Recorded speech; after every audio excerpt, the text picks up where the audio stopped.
నీతి శాస్త్రానికి ప్రాథమిక సూత్రాలు అయిన జస్టిస్ మరియు రైట్స్ వాటి గురించి చర్చించుకున్నాము. అయితే దీనికి ముందు మనము లాస్ట్ క్లాస్లో లిబర్టీ మరియు ఈక్వాలిటీ అనే సూత్రాలను చదివాము. కానీ అందులో ఆ లెక్చర్లో లిబర్టీ గురించే చాలా చర్చించడం జరిగింది. ఈక్వాలిటీ గురించి పూర్తిగా సంతృప్తికరంగా చర్చించలేదు. కాబట్టి అందులో దాని గురించి కొంచెం టచ్ చేయాలా. అది టచ్ చేసిన తర్వాతనే ఇవాటి యొక్క మెయిన్ టాపిక్కి పోదామని నేను విన్నవిస్తున్నాను. మనము లాస్ట్ సెషన్లో లిబర్టీ మరియు ఈక్వాలిటీ చదివినాము. ఈక్వాలిటీని కొంచెం చర్చించడంలో చాలా తక్కువ టైంని వెచ్చించాం. అయితే లిబర్టీ మాత్రం తెలుసుకున్నారు. లిబర్టీ ఏంటంటే ఏ అడ్డంకులు లేకుండా జీవించడము, ఏ అడ్డంకులు లేకుండా మనలోని భావాలను ఇతరులకు వ్యక్తీకరించడము, ఏ అడ్డంకులు లేకుండా మనకి ఇష్టం వచ్చిన వృత్తిని చేపట్టడము, మన ఇష్టం వచ్చి చదువుకోవాలంటే చదువుకోవడము, చదువుకున్న తర్వాత మనకేం కావాలా, ఏ వృత్తి ఇష్టమైతే అది. అయితే ఈక్వాలిటీ అనేది దీనికి సంబంధించిన విషయం, అంటే లిబర్టీకి సంబంధించిన విషయం. అయితే ఏంటంటే ఈక్వాలిటీ అనేది కంటే లేకుంటే ఏ విధంగా మనము అడ్డంకులు లేకుండా ఉండడం. ఉదాహరణకి స్వేచ్ఛకి ఇన్ఈక్వాలిటీ అనేది అడ్డంకు ఉండొచ్చు కదా. అంటే ఇప్పుడు ఉదాహరణకి ముగ్గురు వ్యక్తులు ఉన్నప్పుడు మనకి ఒక మన డిగ్రీ చదువుకోవడం లేదా పీజీ చదువుకోవడం సామాన్యంగా ఏమవుతుందంటే పేదింట్లలో ఇంటర్మీడియట్ పూర్తి చేస్తారు. అప్పుడు ఇక ఇంటి పరిస్థితులు చాలా గట్టిగా ఉంటాయి కాబట్టి, ఇల్లు నడవదు కాబట్టి సామాన్యంగా స్టార్ట్ చేస్తారు. ఎవరైతే ఫీజు కట్టగలుగుతారో, ఎవరైతే డ్రెస్సులు మంచిగా చేసుకొని తర్వాత చదువుకోవడానికి టైం వెచ్చించగలుగుతారో వాళ్ళే డిగ్రీ చేస్తారు. ఎవరైతే అవి వాళ్ళకు ఇతరులతో సమానంగా లేని వాళ్ళు, పేదోళ్ళు ఉంటారు, వాళ్ళు చదవలేరు. అంటే దాని అర్థమైంది, ఇష్టాలు స్వేచ్ఛలు నీకు దానికి కావలసిన అమ్యూనిటీస్ పరిస్థితులు లేకుంటే నీ యొక్క స్వేచ్ఛ అనేది నిజంగా నువ్వు అనుభవించలేవు, క్లెయిమ్ చేయలేవు. ఏదైతే ఆ స్వేచ్ఛని ఎక్సర్సైజ్ కావాల్సిన భయం లేకుండా ఉండడం. ఉదాహరణకి ఒక ఊళ్ళో చాలా పేద రైతులు ఉంటారు, తర్వాత పేదోళ్ళు ఉంటారు. వాళ్ళు ల్యాండ్ లార్డ్స్ కింద ఆధారపడి ఉంటారు. ఆధారపడి ఉన్నప్పుడు నువ్వు ఒక ల్యాండ్ లార్డ్ను అతను తప్పు చేసినా కూడా అతను కోప్పడాలా, తర్వాత అతని మీద కోపంగా ఎగబడాలంటే నీకు ఆ భయం ఉంటుంది. ఎందుకంటే నువ్వు ఆర్థికంగా అతనితో చాలా అన్ఈక్వల్గా ఉన్నావు కాబట్టి. సో ఈ విధంగా ఈక్వాలిటీ అనే కాన్సెప్ట్ ఏదో it becomes a condition for Liberty. అంటే లిబర్టీ ఎక్స్ప్రెస్ చేయడానికి, లిబర్టీని అనుభవించడానికి, లిబర్టీ వల్ల లాభాలు పొందడానికి మనము ఈక్వాలిటీ అనేది కావాల్సి ఉంటుంది సోషల్గా. అంటే ఉదాహరణకి ఫీజు మనము బిఏ చదవాలంటే కొంత ఫీజు కట్టాలా, పుస్తకాలు కొనాలా, తర్వాత ఫ్రీ అండ్ ఫ్రెష్గా ఉండాలా, తర్వాత చదివిన పాటలు తప్పగా అప్పచెప్పగలగాల, తర్వాత ఇంటి యొక్క ఇబ్బందుల నుంచి, ఆర్థిక ప్రాబ్లం నుంచి ఫ్రీగా ఉండాలి. సో దాని అర్థమైంది, దానికి సమానమైన ఆ పనికి సమానమైన ఒకదాన్ని స్వేచ్ఛగా అనుభవించాలంటే దానికి సరిపడే సమానత్వం కూడా ఉండాలా. అంటే manage social liberty and equality have to enjoy only the society. For example, అయితే ఆ లిబర్టీని ఎక్సర్సైజ్ చేయడానికి, చదువుకోవాలనే లిబర్టీ స్వేచ్ఛ మన అది అనుభవించాలంటే దానికి కావాల్సిన పరిస్థితులు ఏంటో ఆ పరిస్థితులు ఉన్నవాళ్ళు, డబ్బు ఉన్నవాళ్ళు, టైం ఉన్నవాళ్ళు మాత్రమే ఆ లిబర్టీని, ఏది గ్రాడ్యుయేషన్ చదివే ఫ్రీడమ్ లిబర్టీని అనుభవించగలరు, చదువుకోగలరు. సో దట్ అర్థం equality in a society is important. అన్ఈక్వల్గా ఉన్న వాళ్ళు, అంత సరి అయిన డబ్బు లేని వాళ్ళు, ఇతరులతో ఆర్థిక పరిస్థితిని సమతులంగా ఉండలేని వాళ్ళు దానికి వెనుకబడతారు. So liberty, equality is a condition. For example, అదేవిధంగా మనము చట్ట పరిమితి, మనకేమన్నా నష్టం కలిగితే అన్యాయం జరిగితే మనం కోర్టులో పోతాం. సో కోర్టు పోయినప్పుడు ఏమిటంటే రూల్ ఆఫ్ లా అనేది ఉంటుంది. కోర్టు ముందు ధనవంతులైన బీదపడేది ఒకటి. ఒక కారు నడుపుతుంటూ అతని యొక్క సైకిల్కి టక్కరిచ్చి తర్వాత డాష్ చేసి సైకిల్ కూడా కొడితే నిజానికి కోర్టు ముందు మనం పోలీస్ ఇద్దరిని కోర్టు ముందు పెడతాం. కోర్టు ముందు పెట్టినప్పుడు ఈ మన సైకిల్ కింద పడి నష్టపోయిన వాటికి దాని కారు అతనికి తప్పకుండా, అతని కారు చాలా పెద్దోడు కాబట్టి అతనికి భయపడి అతని ఎమ్మెల్యే అయితే అతన్ని క్షమిస్తాంలే అనేది ఉండదు. ఇది కోర్టులో జడ్జి అతనికి ఏ మధ్యతరత్వానికి, పేదవానికి ఏ విధంగా శిక్షలు ఇస్తాడో అదే శిక్ష ఈ కారున్న వాడి ధనవంతుని కూడా ఈక్వాలిటీ బిఫోర్ లా. అయితే ఇక్కడ వచ్చింది ఏంటంటే ఇంకొక కొంచెం కిటికీ ఈక్వల్ అంటే, ఇప్పుడు ఫర్ ఎగ్జాంపుల్ కోర్టుకు పోవాలంటే కొన్ని రోజులు దాని టైం పోవాలా, లాయర్ దగ్గరికి పోవాలా, లాయర్ ఫీజు ఇవ్వాలా. ఇక్కడ ఫీజు ఇచ్చిన తర్వాతనే నీకు చక్కర్ ఇచ్చిన కారు ఓనరు నువ్వు కోర్టుకు వెళ్ళవచ్చు, కోర్టుకి ఈడవచ్చు. నువ్వు తగిన డబ్బులు కడితేనే నీ లాయరు అతనికి పెటిషన్, నీ తరఫున పెటిషన్ వేసి అతని కోర్టుకు పంపించి మన ఏ విధంగా ఎవిడెన్స్తో సహా సబ్మిట్ చేసి అతని, అంటే ఇక్కడ సమస్య ఎక్కడ వస్తుందంటే ఆర్థికంగా వనరులు లేని వాడు నీ సమానత్వ, నీ హక్కు ఉంది, ఈక్వాలిటీ బిఫోర్ లా ఉంది, స్వేచ్ఛ ఉంది కొట్టుకోవడానికి. కొట్టుకోవడానికి కావాల్సిన పరిస్థితులు కూడా ఆర్థిక పరిస్థితులు. సో సమానత్వం అనేది ఆ విధంగా చాలా కీలకమైపోతుంది.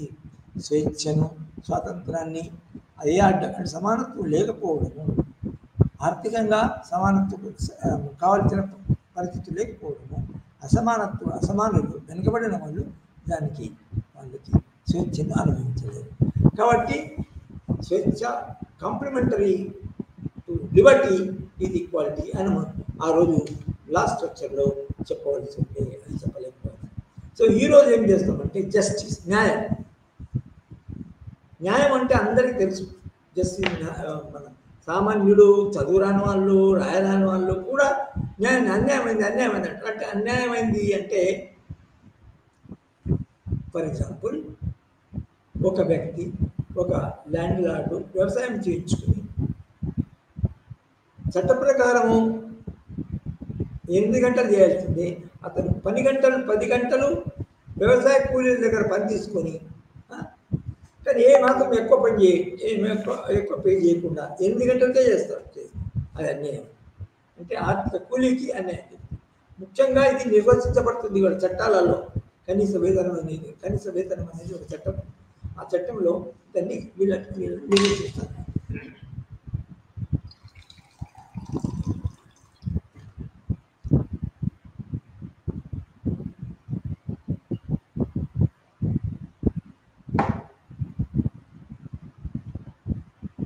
సో అక్కడ అన్యాయం జరిగిందండి, లేకపోతే అన్యాయం ఎక్స్‌ప్లాయిటేషన్ జరిగింది, అన్యాయం జరిగింది. సో న్యాయం అనేది నిజానికి మన రాజనీతి శాస్త్రంలో ప్రత్యేకంగా ముఖ్యంగా ప్రజాస్వామ్యంలో చాలా ముఖ్యమైన భావము, తర్వాత చాలా ముఖ్యమైన సూత్రము.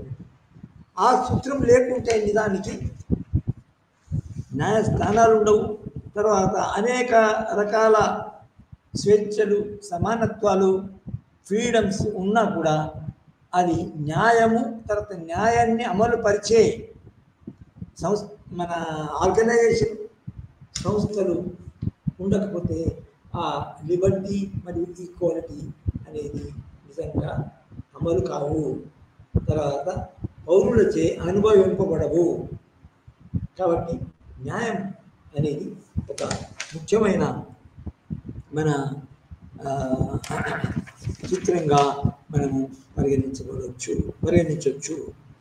అయితే జస్టిస్, లా, న్యాయము, ఈ జస్టిస్ అనేది ఎక్కడి నుంచి వచ్చింది అంటే ఒక న్యాయస్థానం లాటిన్ వర్డ్ నుంచి వచ్చింది. లాటిన్ వర్డ్ అంటే జస్ జేయు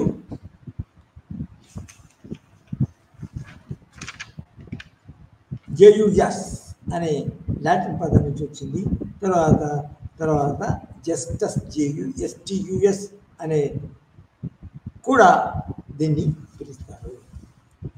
అయితే మనము ఒక లిటరల్గా ఇంగ్లీష్ పదం దానికి అర్థం, దీని పదం అర్థం నిర్వచనం కాకుండా వాటి అర్థం చేసుకోవాలంటే జస్టిస్ అంటే ఏంటి? Righteousness, right. మనం రైట్ కరెక్ట్ అంటాం చూడండి, oh that's right, very good అంటాం. రైట్ అంటే మనం రైట్ కుడి దిక్కు కాదు, కుడి దిక్కు ఎడమ దిక్కు, రైట్ లెఫ్ట్ అట్లా కాకుండా రైట్ అంటే సరి అయినది, న్యాయబద్ధమైనది, that's correct, it's very right. So correct అనేది కూడా సామాన్యులు, చదువురాని వాళ్ళు, మన చాలా కామన్ పీపుల్ వాడతారు. అది కరెక్ట్ కదా, అది కరెక్ట్ కాదు కదండి. ఫర్ ఎగ్జాంపుల్ ఏం జరిగిందంటే రైతు బంధు కాదు, మన దళిత బంధులో ప్రతి ఫ్యామిలీకి, ఒక కుటుంబానికి 10 లక్షలు రూపాయలు ఇవ్వాలని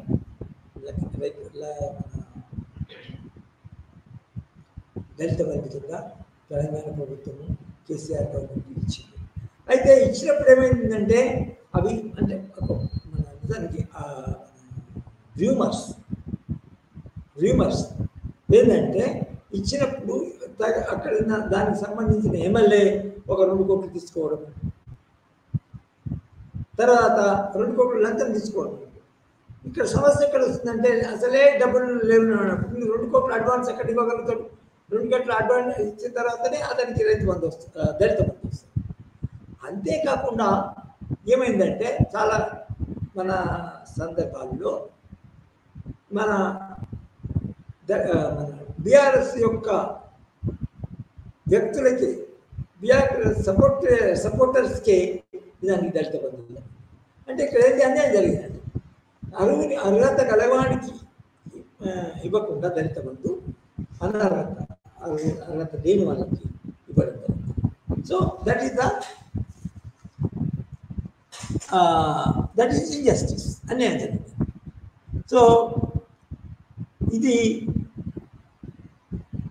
లిబర్టీ, ఈక్వాలిటీ అనుభవించినప్పుడు కూడా, అమలు కానప్పుడు కూడా అన్యాయం కూడా జరిగింటే, న్యాయం జరగాలంటే నిజానికి అందరూ ఎంజాయ్ చేయాలంటే, అందరూ లిబర్టీ ఈక్వాలిటీని ఎంజాయ్ చేయాలంటే నిజానికి న్యాయం అనేది అది అన్యాయమా అనేది ఒక సూత్రము ఒక సమాజంలో ఉండాలి.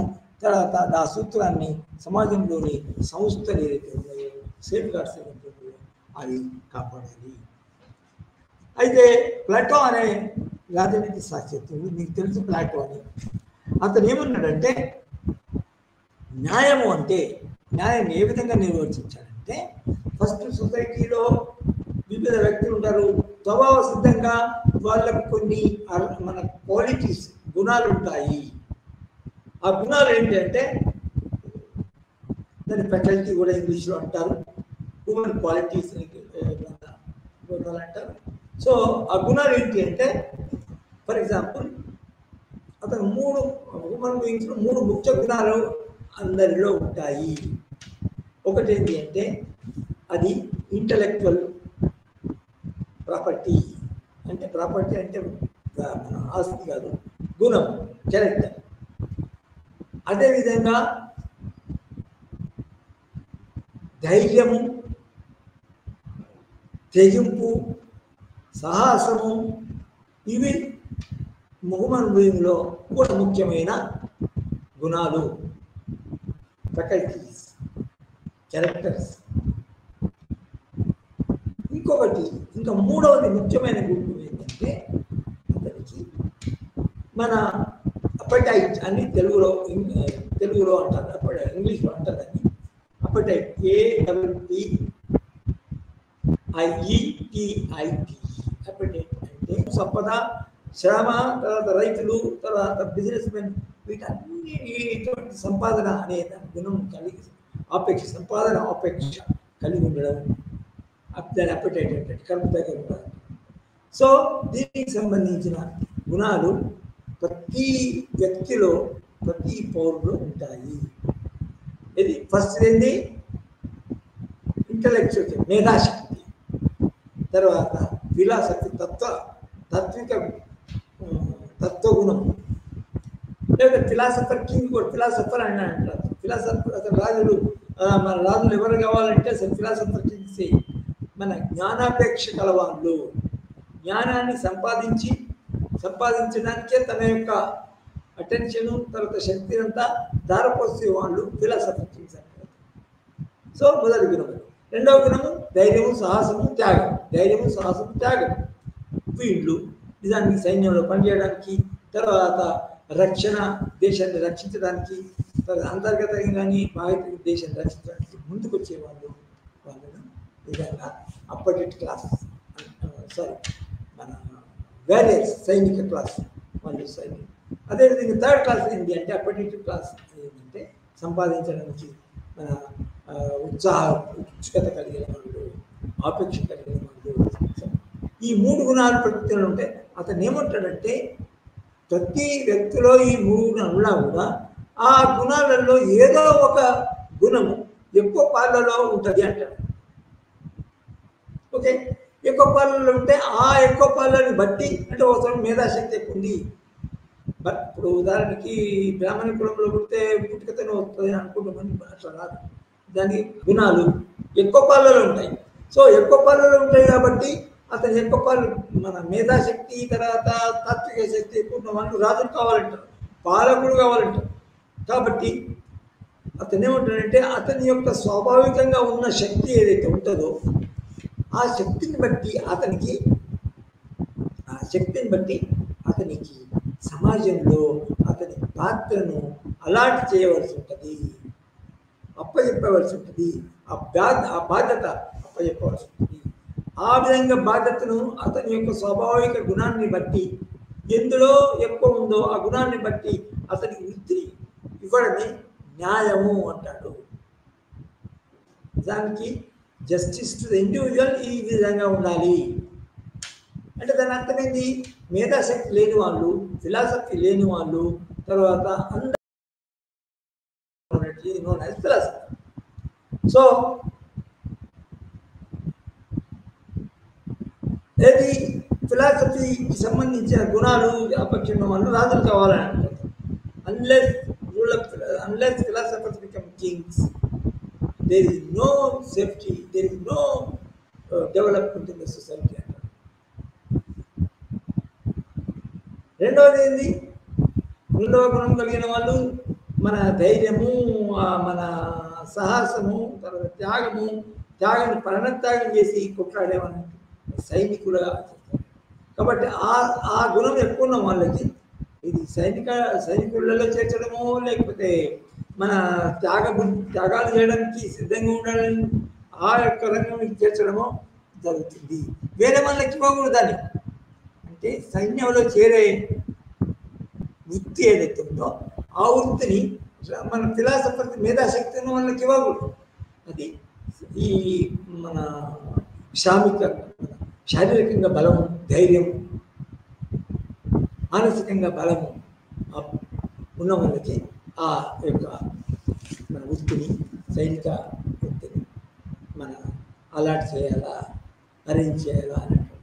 అదేవిధంగా లాస్ట్కి ఏంటంటే ఇతర సంపాదనాశక్తి ఉన్న వాళ్ళు, తర్వాత ఎప్పటికీ మన వ్యవసాయ రంగంలో ఉత్పత్తి చేయడము, మారక చేయడము, బిజినెస్ చేయడము. అది ఏ పౌరులలో ఎక్కువ పాలలో ఉంటుందో ఆ వ్యక్తికి దానికి సంబంధించిన వృత్తిని అలాట్ చేయాలి. ఈ విధంగా అతను ఏమంటాడంటే జస్టిస్ని ఆ విధంగా అంత లోతుగా ఆలోచించాడు. ఆ విధంగా అతను ఏమంటాడంటే తమకు స్వాభావికంగా వచ్చిన గుణాలను బట్టి స్వాభావికంగా వచ్చిన ఎక్కువ పాలల్లో ఉన్న గుణాన్ని బట్టి తనకు వ్యక్తికి ఆ దానికి సంబంధించిన వృత్తిని మన కేటగరైజ్ చేయడమే, వృత్తిని ఇవ్వడమే, అప్పచెప్పడమే దాన్ని జస్టిస్ అంటాడు, న్యాయం. ఆ విధంగా అతను ఆలోచించాడు. నిజంగా చాలా. ఎందుకంటే ఫర్ ఎగ్జాంపుల్ నీకు మేధాశక్తి లేని వాడిని విద్వాంసుగా పెడితే అతను ఫస్ట్ అతను చదవడు, తర్వాత చాలా ఫీల్ అవుతాడు, తర్వాత మన ప్రెషర్ ఎక్కువైనప్పుడు ఎందుకు చదువుతలేవు అని పెట్టినప్పుడు సూసైడ్ కూడా చేస్తాడు. కానీ అదే మేధాశక్తి వాడు రాణించడం జరుగుతుంది. అతనికి మేధాశక్తి, అతనికి టాలెంట్ని రుద్దడం, మన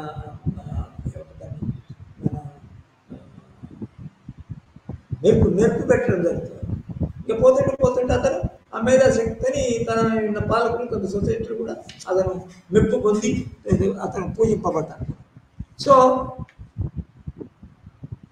ఈ విధంగా స్వాభావికంగా ఎక్కువ ఒక పౌరుడు ఏ గుణాలని ఎక్కువ కలిగి ఉన్నాడో ఆ గుణాలకు సంబంధించిన వృత్తిని ఇవ్వడమే, వృత్తిలో చేర్చుకోవడమే అది న్యాయం. సో ఆ విధంగా జరగకుండా నిజానికి ఇండివిజువల్ నష్టం చేసినట్టే, ఇండివిజువల్కి అన్యాయం చేసినట్టే, తర్వాత మన సమాజానికి నష్టం చేసినట్టే, అదేవిధంగా రాజ్యానికి కూడా. సో ఆ విధంగా అతను ఒక మన ప్రత్యేకమైన పద్ధతిలో జస్టిస్ని నిర్వచించాడు. ఇది మన ఆస్తులను ఇవ్వడము, పాస్తులను ఇవ్వడము, తర్వాత అవన్నీ వేరే విధంగా వేరే వాళ్ళు దాన్ని న్యాయాన్ని ఆ విధంగా దానికి మనం కన్సిడర్ చేసి దాన్ని అర్థం చేసుకోవడం. సో మరి అరిస్టాటిల్ ఏమంటాడంటే, according to Aristotle individual should discharge his duties according to the established law. అప్పుడున్న చట్ట ప్రకారం అందరి స్వేచ్ఛ కోరి తన యొక్క డ్యూటీస్ని సరిగా నిర్వర్తించడమే న్యాయం అని చెప్తాడు. అదేవిధంగా ఆధునిక కాలంలో లాస్ట్ ఫ్యూ డికేడ్స్లో మన మోడర్న్ కాన్సెప్ట్ ఆఫ్ జస్టిస్ కొంచెం మన వేరే విధంగా న్యాయాన్ని చర్చించడం జరిగింది. అదే అందులో ముఖ్యమైనది John Rawls a theory of justice అనేదాన్ని అతను చేశాడు. అందులో ముఖ్యంగా ఏంటంటే ఏ విధంగా స్వభావ సిద్ధంగా మనుషులందరూ మన మంచి రేషనల్ ఫీలింగ్స్, తర్వాత అఫెక్షన్ కలిగి మన మోడర్న్ సొసైటీ డెవలప్ అయింది, ఇండస్ట్రియలైజ్ అయింది, ఆధునికీకరించబడ్డది, తర్వాత నాగరికత డెవలప్ అయింది కాబట్టి మనిషికి కొన్ని చాయిస్ చేయబడ్డాయి. సో ఆ చాయిస్ చేయడానికి అతనికి కొన్ని అవకాశాలు ఉండాలి. తర్వాత అది మన అవకాశాన్ని వినియోగిస్తూ అతను ఏ మన ఫీల్డ్లో రంగంలో దిగుతాడో ఆ రంగంలో దిగినప్పుడు అతనికి ఇతరులు, అతనికి సంబంధించిన వాళ్ళు, అతనితో మన సంబంధాలు ఏర్పరచుకునే వాళ్ళకి ఇతనికి మధ్యన ఒక కాంట్రాక్ట్ అనేది ఉండాలి. ఆ కాంట్రాక్ట్ ప్రకారము అది చివరి వరకు నడిస్తే అది న్యాయం జరుగుతుంది అని అంటాడు. మోడర్న్ సివిలైజేషన్ ప్రకారం అతను జస్టిస్ని నిర్వచించాడు. అందులో కూడా అసలు కాంట్రాక్ట్ థియరీ అనేది మనం బ్రిటిష్ వాళ్ళ నుంచి మనకు వచ్చింది. కాంట్రాక్ట్ లా అనేది బ్రిటిష్ వాళ్ళ కాలంలోనే మనకు మన దేశానికి వచ్చింది అని చెప్పచ్చు. సో అరిస్టాటిల్ దీన్ని ఈ విధంగా చేస్తాడు. తర్వాత ఇంకా వేరే వేరే బార్కర్ అనే అతను తన యొక్క పద్ధతిలో మన ఇది న్యాయాన్ని అతను నిర్వచించడం జరుగుతుంది. అయితే ఇందులో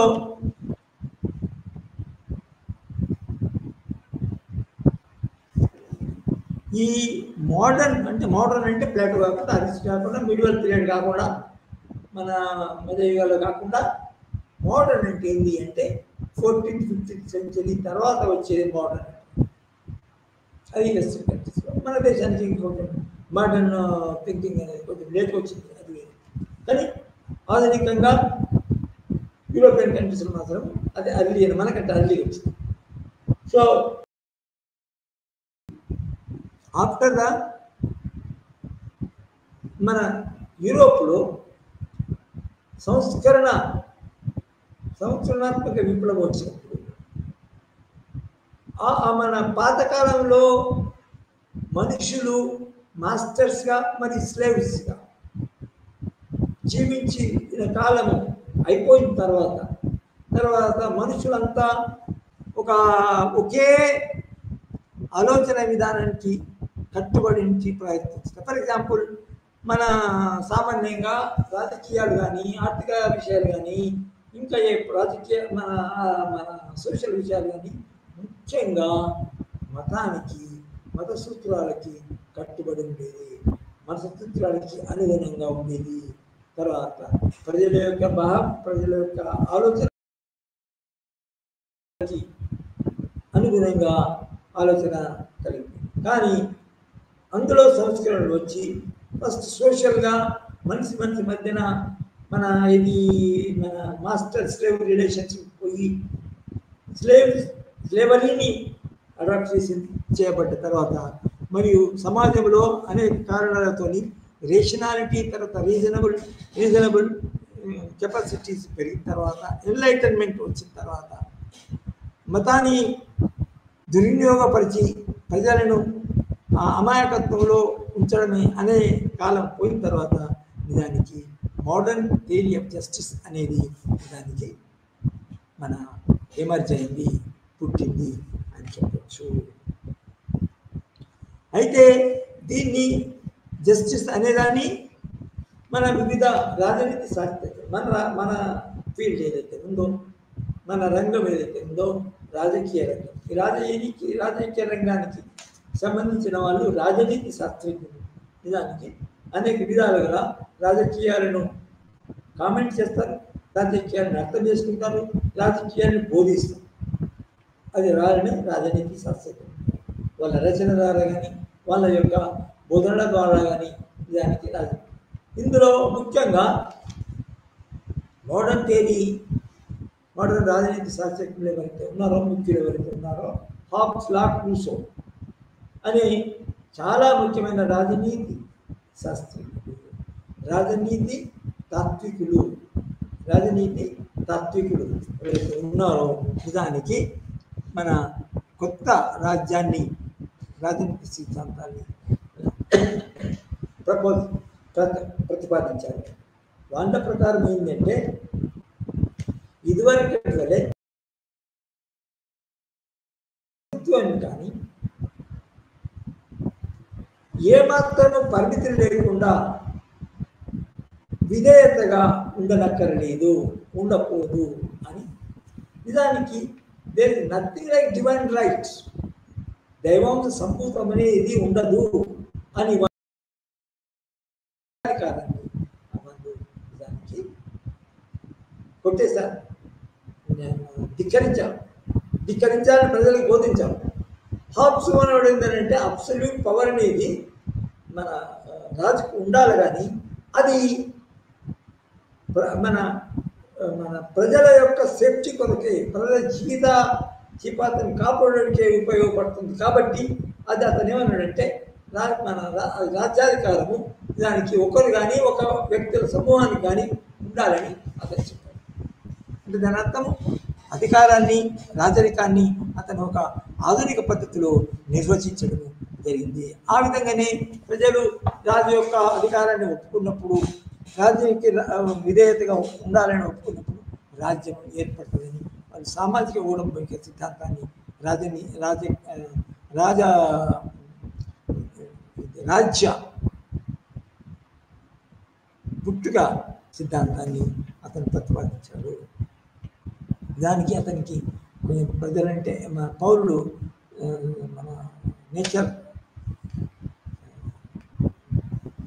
స్టేట్ ఆఫ్ నేచర్లో స్వాభావిక పరిస్థితుల్లో ప్రజలు ఒకరికొకరు కొట్టుకుంటుంటారు, చాలా పెద్ద పెద్ద ఉన్నవాడు చిన్నోడిని కొట్టేది, తర్వాత బలవంతుడు వాడైతే ఉన్నాడో బలహీనుడికి అన్యాయం చేసేది అనేది అతని యొక్క ఉద్దేశం.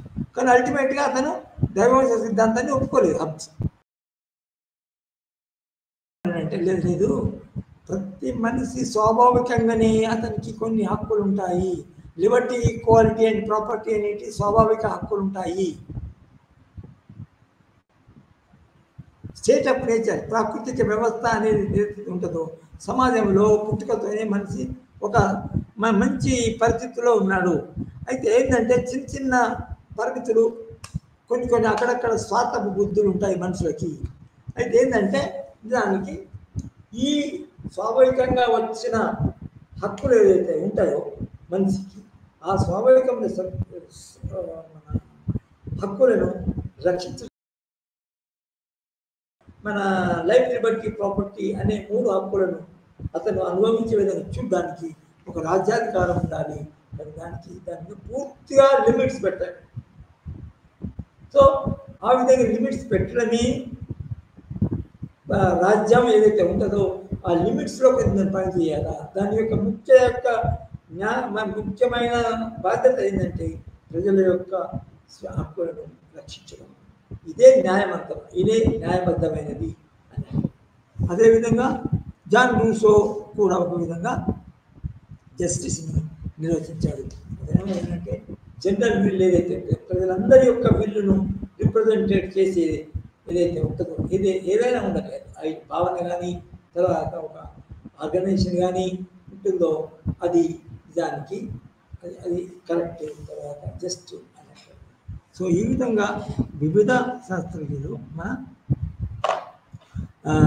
మన న్యాయాన్ని, న్యాయ సిద్ధాంతాన్ని, న్యాయ సూత్రాన్ని మన నిర్వచించడం జరుగుతుంది.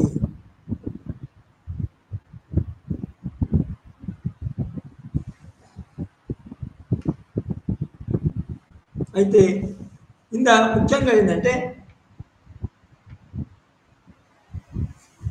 ఇందులో ఒక జస్టిస్ ఇంకొక విధంగా విభజించడం జరిగింది. ప్రొసీజరల్ జస్టిస్, తర్వాత సబ్స్టాన్షియల్ జస్టిస్. ఈ సబ్స్టాన్షియల్ జస్టిస్ అని ఏంటంటే నీకు మన జస్టిస్ న్యాయాన్ని అనుభవించడానికి కానీ క్లెయిమ్ చేయడానికి కానీ నీకు శక్తి లేనప్పుడు, పరిస్థితి లేనప్పుడు, ఆర్థికంగా దాన్ని క్లెయిమ్ చేసే మన పరిస్థితి లేనప్పుడు అది నిజానికి న్యాయం అనేది ఉండదు. కాబట్టి న్యాయానికి ఆర్థిక ప్రాతిపదిక, ఆర్థిక మన పరిస్థితి మంచి ఉండాలా. పర్టికులర్గా ఈ సబ్స్టాన్షియల్ థియరీ ఆఫ్ జస్టిస్ దానికి సోషలిస్ట్స్ ప్రతిపాదించారు. అదేవిధంగా ప్రొసీజరల్ జస్టిస్ అంటే మన ఉదాహరణకి ఒక మనిషి అన్యాయం చేయబడటం, అతనికి న్యాయం జరగాలంటే ఒక ప్రొసీజర్ పాటించాలి. ఆ ప్రొసీజర్ ప్రకారం దానికి అన్యాయం జరిగిందా లేదా అనేది మన చర్చ జరిగిన తర్వాత జడ్జి అనేవాడు అతనికి న్యాయం జరగలేదు, అతనికి న్యాయం జరగాలంటే. ఫర్ ఎగ్జాంపుల్ న్యాయం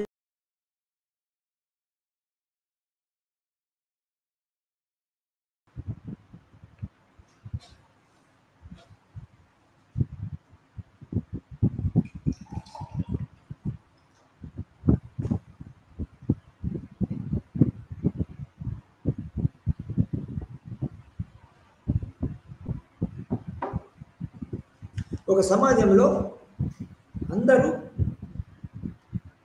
తమకు కావలసిన లిబర్టీ మరి ఈక్వాలిటీని అనుభవిస్తున్నారా లేదా అనే దాన్ని బట్టి అతనికి దానికి అది ఆ పరిస్థితులు అంటే పరిస్థితులు ఉన్నాయని అనుభవించడానికి, అన్యాయం జరిగినప్పుడు న్యాయాన్ని సాధించుకోవడానికి పరిస్థితులు ఉన్నాయా లేవా, తర్వాత దానికి కావాల్సిన న్యాయ స్థానాలు ఉన్నాయా లేవా అన్యాయం జరిగిందని పరిశీలించడానికి దాన్ని ప్రొసీజర్ జస్టిస్ అని అన్నారు. అంటే అదొక న్యాయాన్ని గురించి అదొక రకమైన మన వివరణ. తర్వాత మనము న్యాయం అనేది వివిధ రంగాల్లో ఏ విధంగా ఉంటుంది, దాన్ని ఏ విధంగా నిర్వచిస్తారు, వివిధ రంగాల్లో న్యాయ భావన అనేది ఏ విధంగా అమలు చేయబడుతుంది అనేది కూడా మనం చర్చించవలసి ఉంటుంది.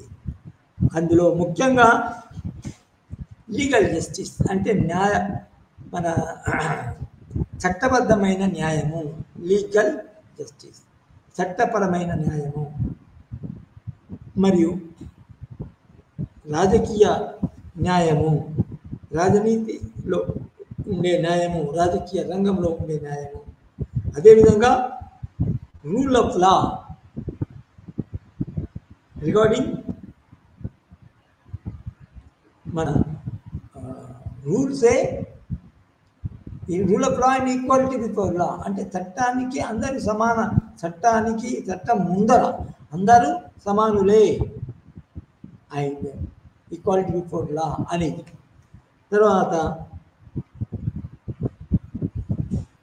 మూడవది ముఖ్యమైనది ఎకనామిక్ జస్టిస్ అంటే అది కూడా మనం నిర్వచిస్తాము. తర్వాత last but not the least is social justice. ఈ లీగల్ జస్టిస్ అంటే ఏంటి అంటే ప్రతి సమాజంలో న్యాయాన్ని రక్షించి న్యాయం చేయడానికి, అన్యాయం చేయబడ్డ వ్యక్తులకు న్యాయం చేయాలంటే నిజానికి దానికి ఒక ఆర్గనైజేషనల్ వ్యవస్థ, సోషల్ ఇన్స్టిట్యూషన్, సంస్థలు అనేటివి ఉండాలి. ఫస్ట్ అంటే లీగల్ ఫీల్డ్లో న్యాయం జరగాలి. అందరికి సమానంగా చట్టాలు చేయబడాలా, అందరికి న్యాయం చేసే విధంగా చట్టాలు చేయబడాలా. అదర్వైజ్ ఏమవుతుందంటే అన్యాయం జరగడానికి అవకాశం ఉంటుంది. So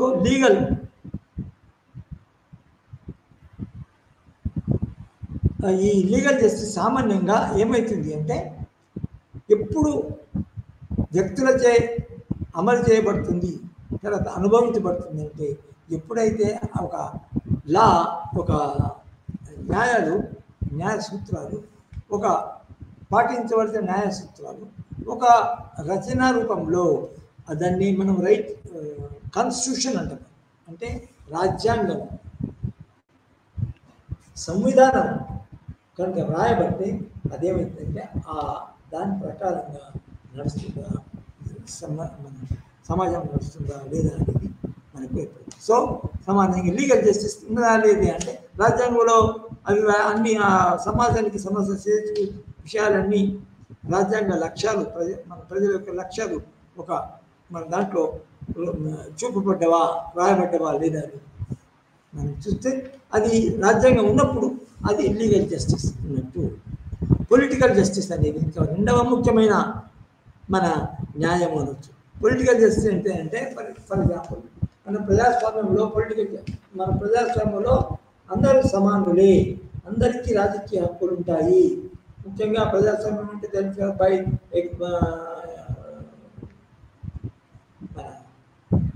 rule of people, of the people, by the people, for the people అని అంటారు కదా. ఇది రాజకీయాల్లో ఉండాలంటే, ప్రజాస్వామ్యం నిలబడాలంటే ఉండడానికి ఈ పొలిటికల్ జస్టిస్ అనేది ఉండేది. రాజకీయ రంగంలో రాజకీయాలు మన గవర్న్ చేసే లీగల్ ఇన్స్టిట్యూషన్స్ ఏవైతే, పొలిటికల్ ఇన్స్టిట్యూషన్స్ ఏవైతే అవి ఆ రంగంలో మన ఈ పొలిటికల్ జస్టిస్ అనేది వస్తుంది. ఫర్ ఎగ్జాంపుల్ మన ప్రజాస్వామ్యం ఎప్పుడుంటుంది, ఫర్ ఎగ్జాంపుల్ ప్రతి వ్యక్తి ఓటు హక్కు కలిగి ఉండాలి. ప్రతి అర్హుడైన వ్యక్తి, ప్రతి అర్హుడైన పౌరుడు మన ఓటు హక్కు కలిగి ఉండాలి. ఇతరులతో సమానంగా ఓటు హక్కును కలిగి ఉండాలి. Right to vote, one vote and only one vote one this.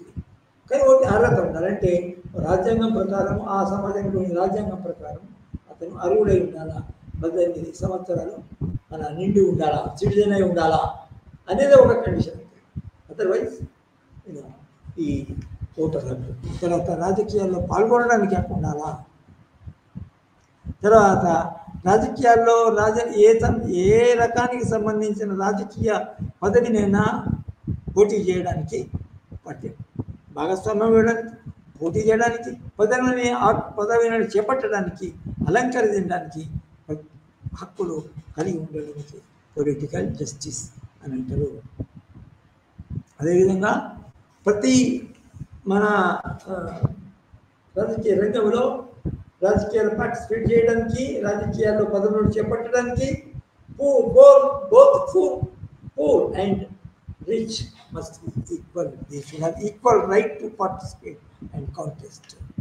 అందువల్ల ఈ మధ్యన చాలామంది, ఫర్ ఎగ్జాంపుల్ మన ఈ రాష్ట్ర అసెంబ్లీ ఎలక్షన్స్లో బరిలెక్క అనే చాలా ఎంపికలు, తర్వాత ఏమాత్రం అనుభవం లేని ఫెలో, కానీ రాజకీయంగా అందరూ అన్ని హక్కులు అంటే ఓటు హక్కు వస్తే కదా పోటీ చేసి, సో అందరూ అన్ని హక్కులు కలిగినారు కాబట్టి, రాజకీయ రంగంలో అన్ని హక్కులు ఉన్నారు కాబట్టి ఆమె ఎమ్మెల్యే సీట్కి పోటీ చేసింది.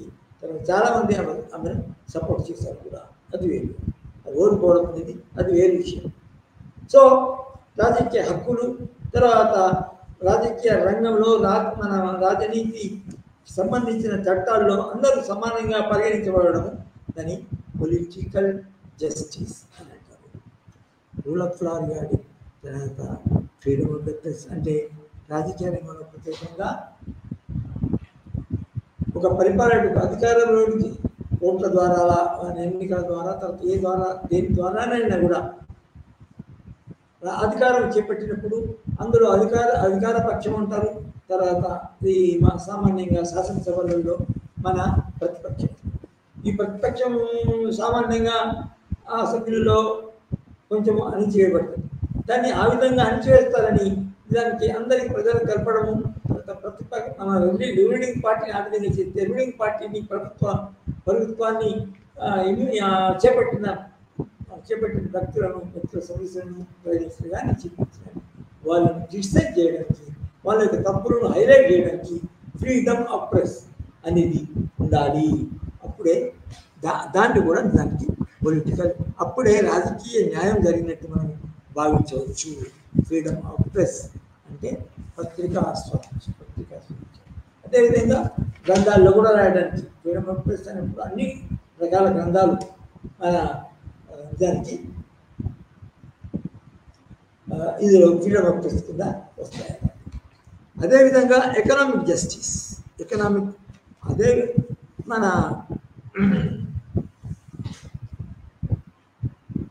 నిజానికి ఎకనామిక్ జస్టిస్ అనేవాడు, ఎకనామిక్స్ లిబర్టీ అనేవాడు, ఎకనామికంగా మన ఏమంటుందని నిలదొక్కగలిగిన వాళ్ళు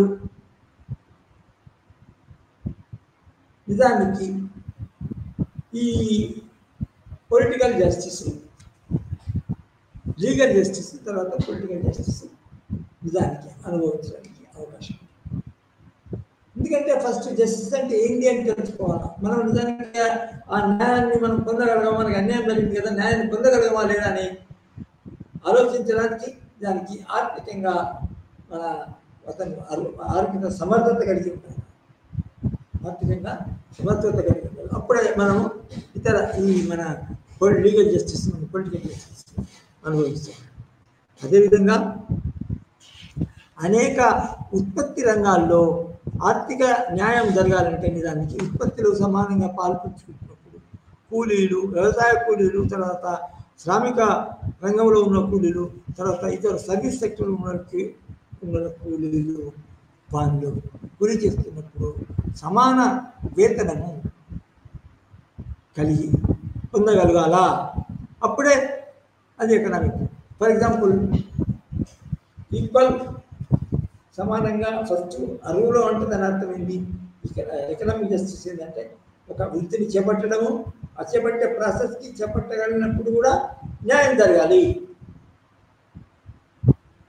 అంటే ఏంటి అంటే చేపట్టడం, ఉద్యోగాన్ని పొందడానికి సమానమైన న్యాయం జరగాలి. అయితే ఆ న్యాయం జరిగినప్పుడే నిజానికి మన ఎకనామిక్ జస్టిస్ ఉన్నప్పుడే దానికి అతను అభివృద్ధి కాగలుగుతాడు. అయితే ముఖ్యంగా ఇది మన యూరోప్ దేశాల్లో ఎప్పుడైతే ఈ మన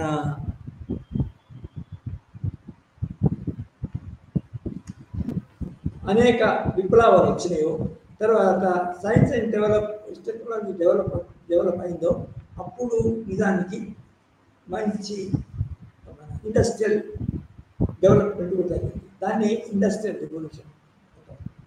అయితే అట్లాంటప్పుడు ఏమవుతుందంటే, ఒకవైపు సమాజం అనేది ముఖ్యంగా చాలా పెద్ద పర్సెంట్ 70-80% ఒక శ్రామిక రంగంలో ఉండి, కొందరు పరిశ్రమల ఓనర్స్, ఎంప్లాయర్స్ ఉండేవాళ్ళు, క్యాపిటలిస్టులు, ఇంకొక వైపు శ్రామికులు ఉండేవాళ్ళు. సో అప్పుడు నిజానికి ఒక పరిస్థితి వచ్చింది. శ్రామికుల యొక్క శ్రమను దోపిడీ చేసేవాళ్ళు ఏదైతే ఉన్నారో వాళ్ళకు అలా కాకుండా, దోపిడీ చేయకుండా వాళ్ళకి సమాన వేతనము ఇవ్వాలా అని రాజ్యం చట్టాలు చేస్తుంది.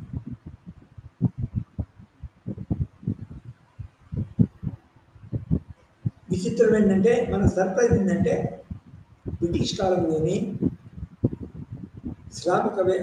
పారిశ్రామికవేత్తలు అంటే మన పరిశ్రమల యజమానులు ఏ విధంగా కనీస వేతనం పే చేయాలా శ్రామికులకి, తర్వాత ల్యాండ్ లార్డ్స్ ఏ విధంగా మన వ్యవసాయదారులకి, పీజెంట్స్కి, రైతులకి, కూలీలకి ఏ విధంగా సరి అయిన న్యాయమైన మన వేతనము పే చేయాలా, జీతము ఇవ్వాలా అని ప్రిస్క్రైబ్ చేయడం చేస్తుంది. సో అది ఆధునిక కాలంలో యూరోప్లో జరిగిన తర్వాత యూరోపియన్ వివిధ సామ్రాజ్యవాద దేశాల కింద వలస దేశాలు కూడా నిజంగా ఈ యొక్క కొత్త డెవలప్మెంట్ని నిజానికి మన అమలు చేసుకోవడం జరిగింది. ఎందుకంటే ఉదాహరణకి బ్రిటిష్ సామ్రాజ్యము మన దేశాన్ని ఏలినప్పుడు వాళ్ళ యొక్క కొన్ని చట్టాలు, వాళ్ళ యొక్క విధానాలు మన భారతదేశంలో కూడా ప్రవేశపెట్టడం జరిగింది. మన బ్రిటిష్ వాళ్ళ కిందనే ఇండస్ట్రియల్ రిలేషన్స్ యాక్ట్ అనేది పాస్ చేయడం జరిగింది.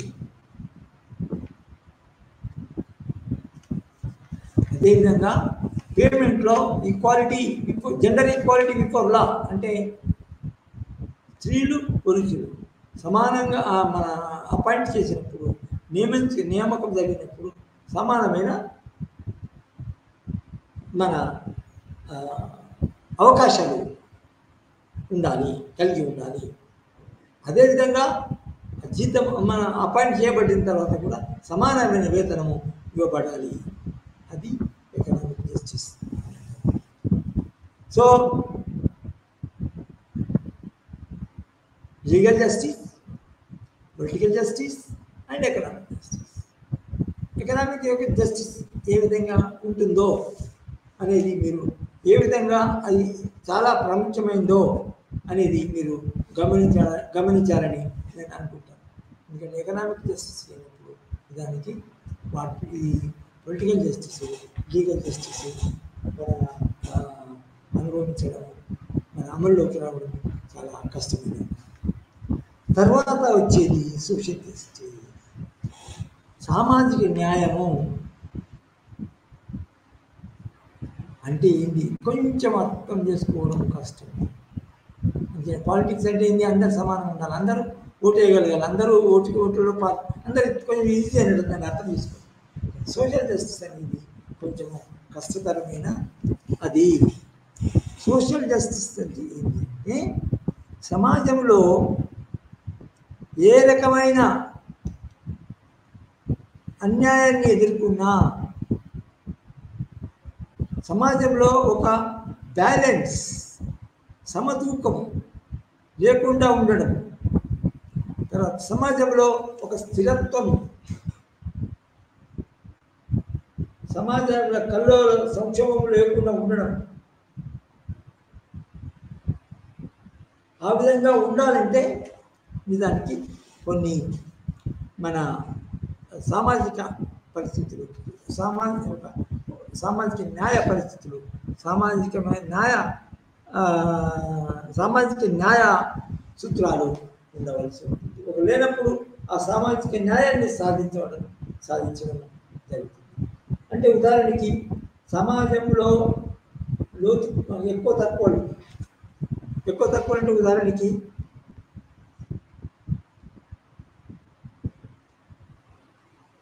ఉదాహరణకి సమాజంలో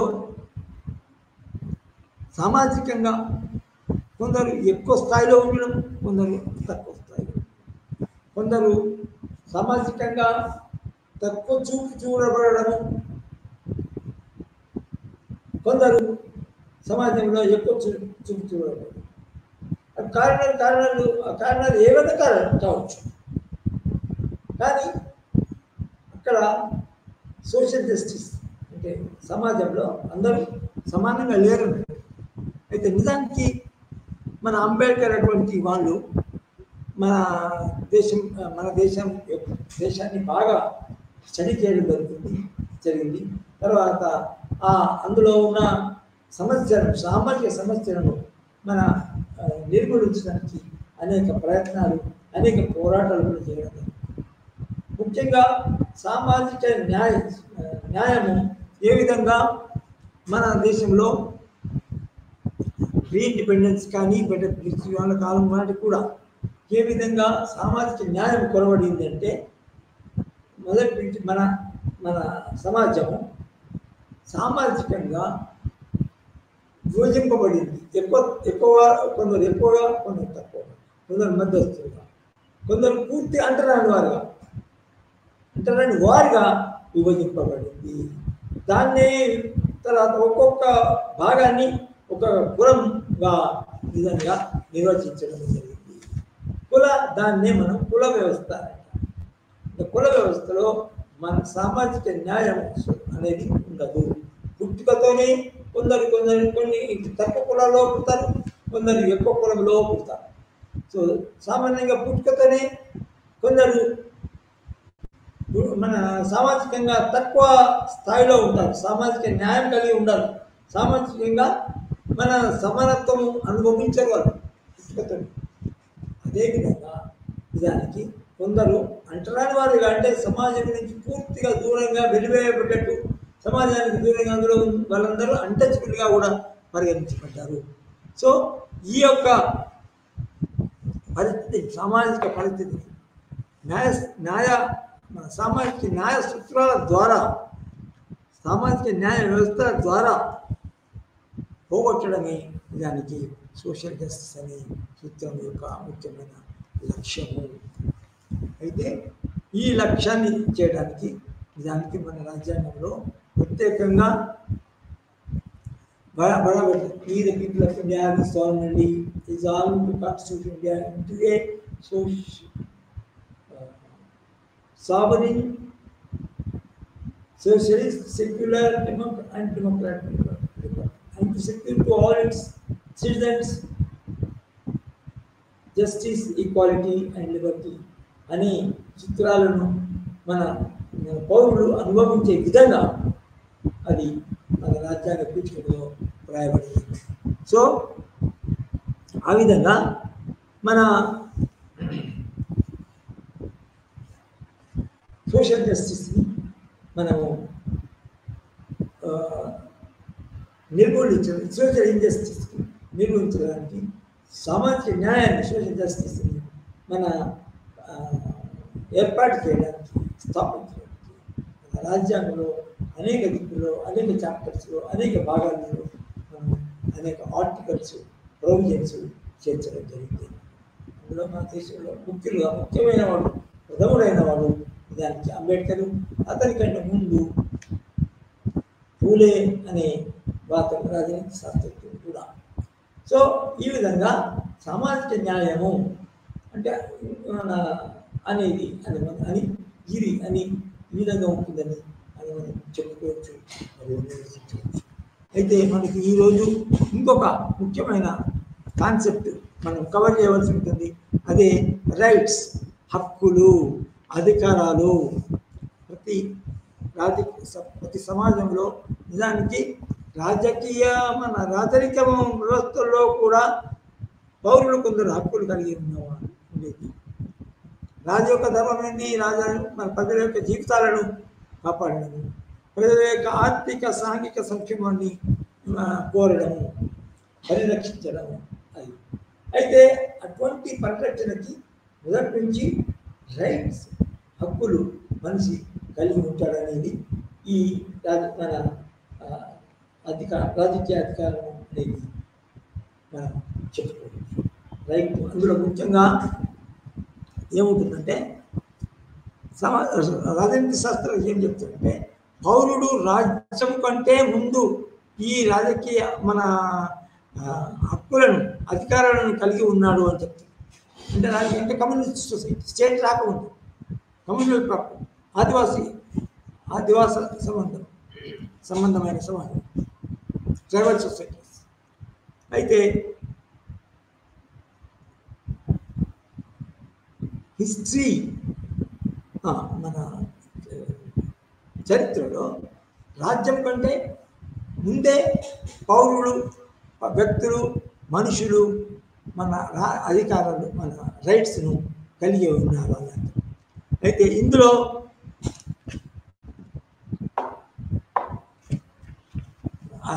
హక్కులకి జీవించడానికి హక్కు అని, ఏది పనిచేయడానికి హక్కు అని కొన్ని పరిమితులు కూడా ఉంటాయి. ఆ పరిమితులు లేకుంటే దానికి ఒక రైట్, ఒకరి యొక్క రైటు ఇంకొక స్లేవరీ కోసం అసలు ఒకరి యొక్క రైటు ఇంకొక రైట్ని భంగపరచడం జరుగుతుంది.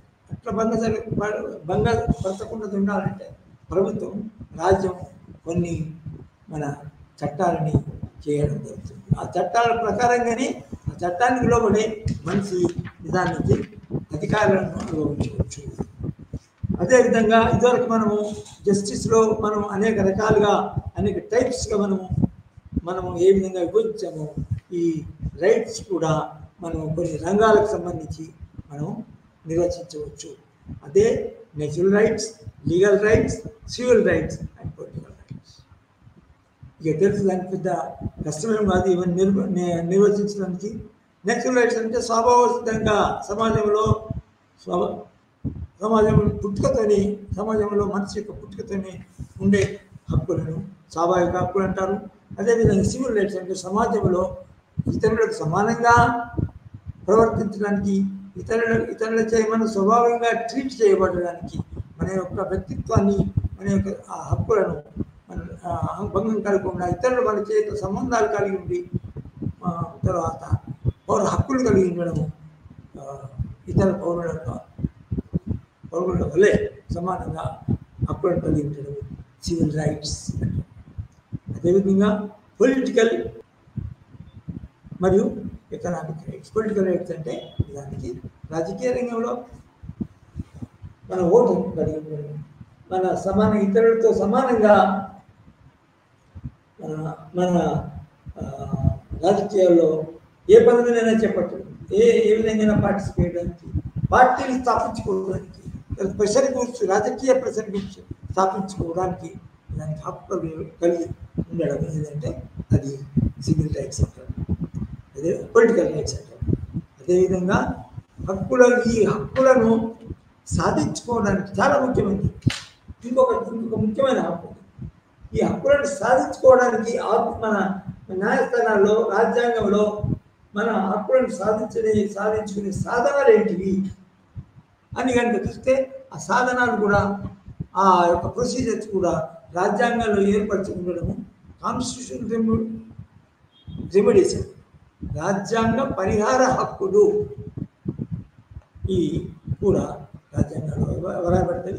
ఈ విధంగా ఒక వ్యక్తి ప్రజాస్వామ్య దేశాల్లో, ప్రజాస్వామ్య సమాజాల్లో ఈ విధంగా రాజకీయ హక్కులు, అన్ని రకమైన హక్కులు అన్ని రంగాల్లో ఉంటాయి. అవి ఉండనప్పుడే అది నిజమైన ప్రజాస్వామ్యము అని చెప్పుకోవాలి. లేకపోతే ఆ యొక్క హక్కులను మనం పరిరక్షించుకోవడానికి కొన్ని రాజ్యాంగ పరిహారాలు ఉండాలి. తర్వాత న్యాయస్థానం ద్వారా, ఇతర పద్ధతుల ద్వారా మనం రక్షించుకోవడానికి